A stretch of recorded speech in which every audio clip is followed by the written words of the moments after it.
Da gyfeillion, a croeso i chi gyd i'r Oedfa ar bore yma. A fe welwch chi bod y gwasanaeth wedi drefnu gan dylan fel roedd e bore Sul diwetha. Gobeithio bydd y pethau trydanol yma yn dal i weithio. Sul nesaf yma am gwarter i 10 yn y bore ac Porthcawl am gwarter wedi 11, bydd yna oedfa gymorth Cristnogol o dan ofal yr aelodau. Mae'r ddwy sian, sef James a Stwdli, yn gwneud moonwalk. Nawr, beth y phoeni, dyn nhw'n mynd i'r gofod.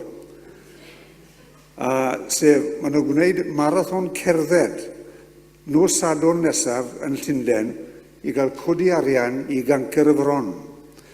Ac i helpu yn yr achos yna, bydden nhw'n gwerthu cacennau wedi'r Oedfa lawr yn y festri. Felly, cefnogwch nhw a pob lwc i chi'ch dwy. Cyngerdd gan Gôr y Capel, Ddydd Sul, yr unfed ar 20 o Fai, Côr y Capel ac Unawdwyr. Mae tocynnau ar gael gan aelodau'r côr ac mae manylion pellach ar y bwrdd yn y cyntedd. Nawr, rhag hysbysiad i chi, cynhelir cwrdd eglwys fore Sul Mehefin Bedwerydd ar ôl yr Oedfa yma. Ac nawr fe dderbyniwn i'r offrwm. Gallai ofyn i Owen a Gwyn gymryd yr offrwm os gwylwch bod yn dda. Diolch yn fawr. Bore da i chi gyd. Wel, mi rydw i dal i fyny'n y gogledd ar gyfer yr her 5C, lle rydw i yn rhedag ac yn cael ymhwyso y bore yma. Ond drwy'r dechnoleg yma dwi'n gallu parhau i'ch annerch chi. Ac mi wnawn ni gychwyn gyda gair o weddi. O Dduw ein tad nefo la sanctaidd, diolch i ti unwaith eto bod ni'n gallu troi ata ti mewn gweddi. Yn bod ni wedi gallu ymuno gyda'n gilydd fel cynulleidfa dy bobl di, o deglwys di. Ac felly ar gwyd, da ni'n gofyn i ti fod yn bresennol gyda ni drwy dy lan ysbryd, gan am bod ni'n gofyn hyn o hyn enw ac yn heiddiant yn harglwydd Iesu Grist. Amen. Mae gadwch i ni ganu yn hemyn gyntaf, sef emyn rhif 13.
Gorchymyn Paul I Timotheus.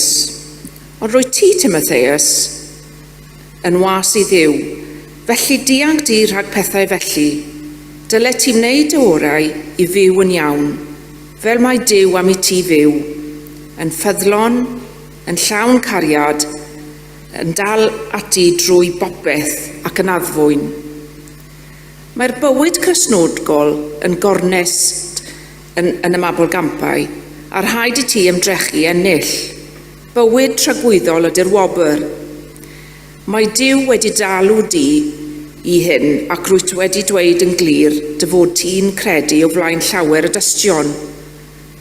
Dwi'n rhoi'r siars yma I ti, a hynny o flaen Duw, sy'n rhoi bywyd I bopeth, ac o flaen Iesu y Meseia, a dwedodd y gwir yn glir pan oedd ar brawf o flaen Pontius Pilate. Gwna bopeth rwy ti wedi dalw I wneud, nes bydd yr arglwydd Iesu Grist yn dod yn ôl. Bydd hynny'n digwydd pan mae'r Duw'n dweud, sef y Duw bendigedig, yr un sy'n rheoli pob peth, brenin y brenhinoedd ac arglwydd yr arglwyddi. Fe ydy'r unig un sy'n anfarwol yn ei hanfod. Mae'n byw mewn golau llachar na allir mynd yn agos ato, a does neb wedi I weld nac yn mynd I allu weld. Pob yn rhydedd iddo, boed iddo deyrnasu am byth. Amen.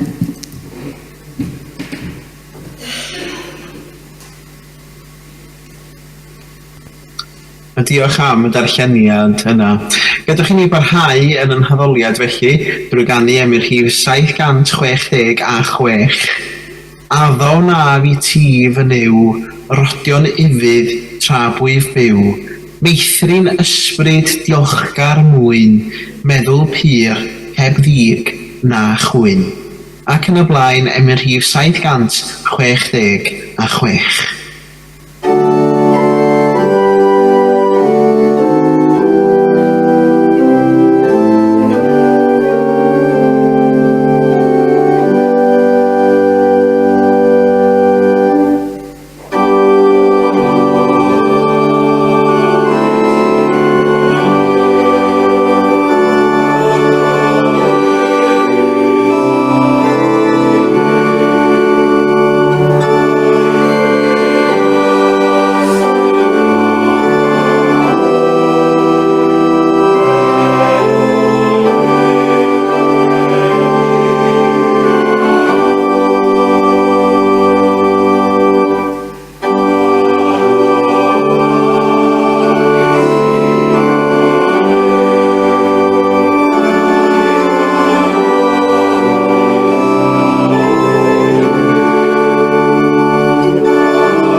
O Dduw ein tad, clywson pan oeddom yn ifanc iawn yr adnod Duw cariad yw.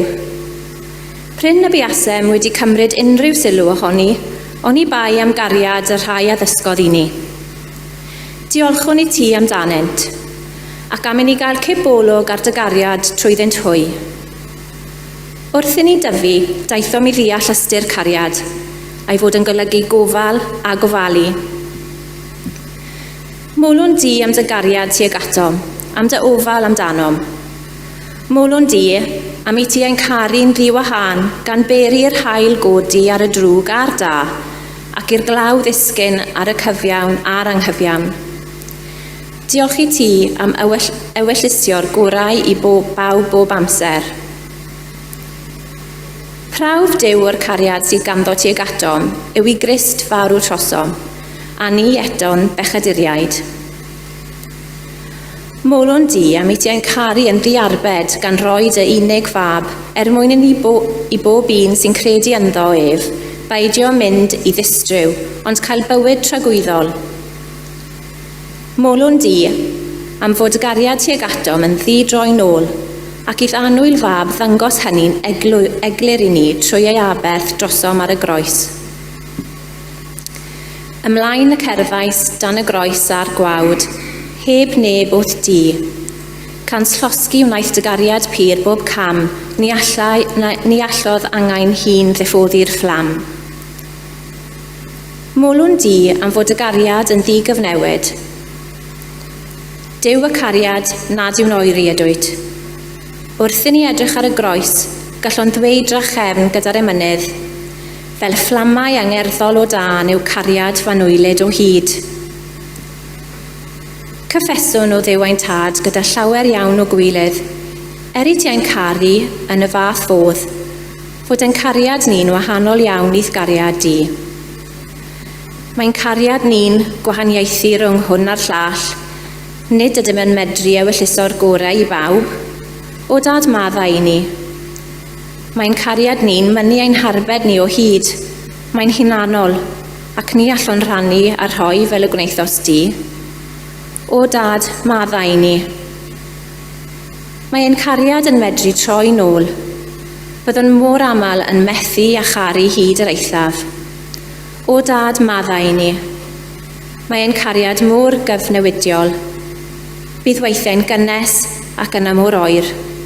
Byddwn weithiau'n gryf ac yn anwan. O dad, maddau ni.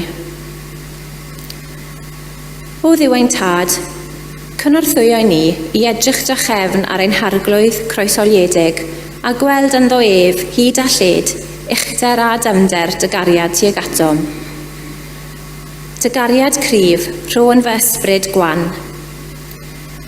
Cynorthwyo ni o dad i garu rhai sy'n ymwneud â ni ac i ofalu amdanynt. Ein hanwyliaid.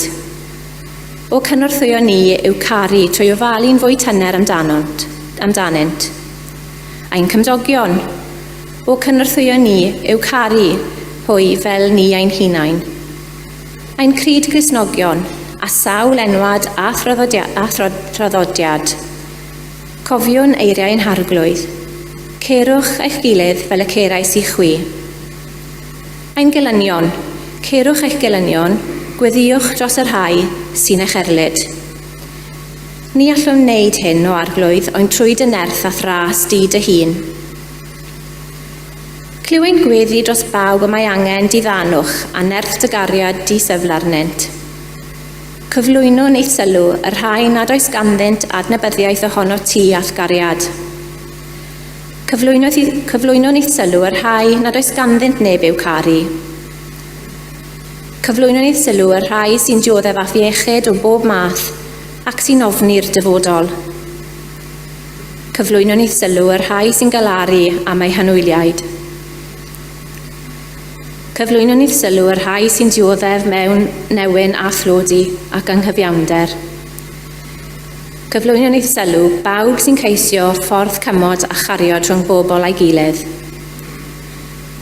Dyroeddynt hwy a ninnau o dad, ddiddanwch a nerth dy gariad a'r sicrwydd hwnnw na allangau nac einioes, na'r presennol, na'r dyfodol, na dim arall a greuwyd ein gwahanu ni o ddiwrth dy gariad yng Nghrist Iesu ein harglwydd.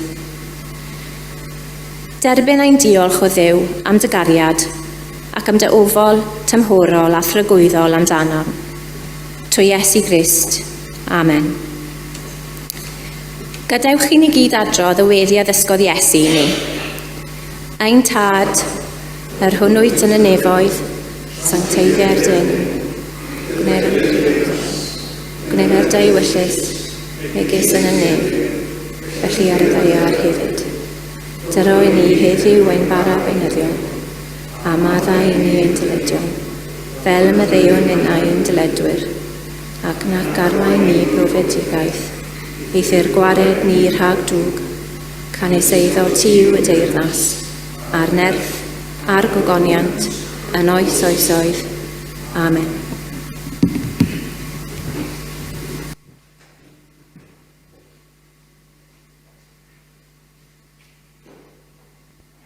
Gadwch i ni barhau felly yn yn haddoliad drwy ganu emyr rhif 844, efengil tangnefedd o'r rhed dros y byd, a deled y bobloedd i thlewyr chi gyd. Na foed neb heb wybod am gariad y groes, a brodyr i'w gilydd fodynion pob oes. Ac yn y blaen 844.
O dros 6 wythnos diwethaf, dwi wedi bod wrthi'n ymarfer ar gyfer per soffa i 5K.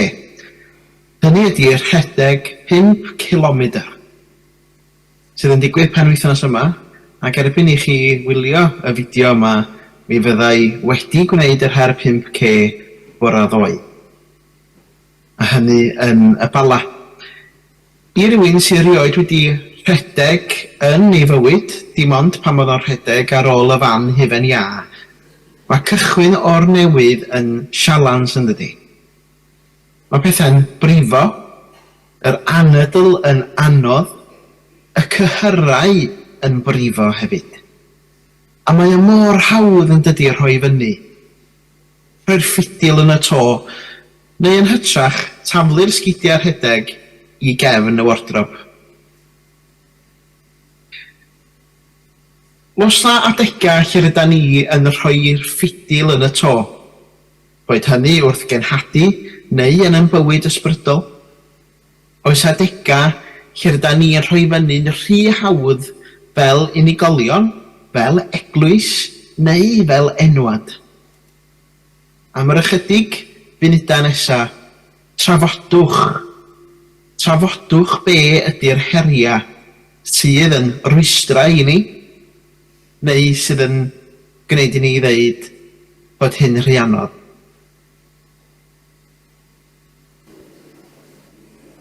Gorchymyn mawr Paul i Timotheus oedd i beidio ag adael i bethau fel cyfoeth i feddiannu fo, ond i barhau i redeg y ras. Mae'n dangos i Timotheus beth mae'n olygu i fyw yn ffyddlon i Iesu Grist, a beth ddyla ffocws y bywyd ysbrydol fod. Nid cyfoeth, ond ffyddlondeb i ddiw, ac i dduddod i'w ewyllus o. Hynny ydy, dylai ei drysor fod yn y nefoedd. Ac felly am yr ychydig funudau nesaf, dwi am i chi drafod ail gwestiwn gen i. Beth mae'n ei olygu i fod yn ffyddlon ac yn ufudd i ewyllus Duw? Boed hynny fel unigolion, fel eglwys, neu fel enwad. Trafodwch.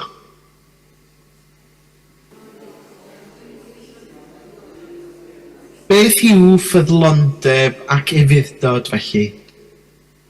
I ddarllen ac i astudio'r gair, i weddio, i garu eraill fel mae Crist wedi'n caru ni. Drwy wneud hyn, a Crist ei hun fel hyfforddwr yn hannog ni i redeg y ras, mae'n ffydd yn tyfu. Da ni'n gallu dod dros y rhwystra hynny sydd yn ein slofi ni lawr. Dros y rhwystra hynny sydd yn dod â ni i stop. Ond yn i'w wrando ar arweiniad yr ysbryd glân yn hannog i barhau i redeg. Mae'r darlleniad yn deud wrthyn ni, dylai ti wneud o ora i fyw yn iawn, fel mae Duw am i ti fyw, yn ffyddlon, yn llawn cariad, yn dal ati drwy bopeth yn addfwyn. I beidio rhoi'r ffidir yn y to, oherwydd mae Crist gyda ni drwy'r cyfan. Un o'r emyna sydd yn taro dant gyda fi pan da ni'n edrych ar y thema yma yw cyfeithiad Dyma'r Rhys Nicholas, emyn 685 yn y Caneuon Ffydd. Brwydra bob dydd, cryfhad y ffydd, Crist yw dy nerth i gario'r dydd, mentrad i fyw a chei gan ddiw, goron llawenydd gwerthfawr yw. Rhed yrfa gref drwy ras y nef, cod olwg fri i'w weled ef, bywyd a'i her sydd i ti'n dod, Crist yw y ffordd, a Crist yw'r nod. Rohibio nawr dy bryder mawr, bwysa'r Grist bob dydd bob awr, bwysa ath enaid gaif o hyd, fywyd yng Nghrist a'i gariad drud. Bydd yn ddifraw, mae ef wrth law, hyd atat feith ei gariad ddaw. Fred eto fwy, ei hedd di-glwy, Crist fydd dy hael ath bopeth mwy. Wel, diolchwn i Dduw am ei air i ni bore yma, mwyn i enw. Amen. A gadwch i ni felly gloi drwy ganu ein hemyn olaf 197, 197. Molwn di o Dduw ein tadau, uchel wyl o foliant yw, awn i mewn i'th byrth a diolch, ac o ffrymwn ebyrth byw. Cofio'n waith dy ddwylo arnom a phamddiffyn dros ein gwlad, tithau o'th breswylfa sanctaidd, gwel a derbyn ein mawrhad. Ac yn y blaen, 197.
a gras yn harglwydd Iesu Grist a chariad Duw, a chymdeithas yr ysbryd glân a fyddo gyda chi oll.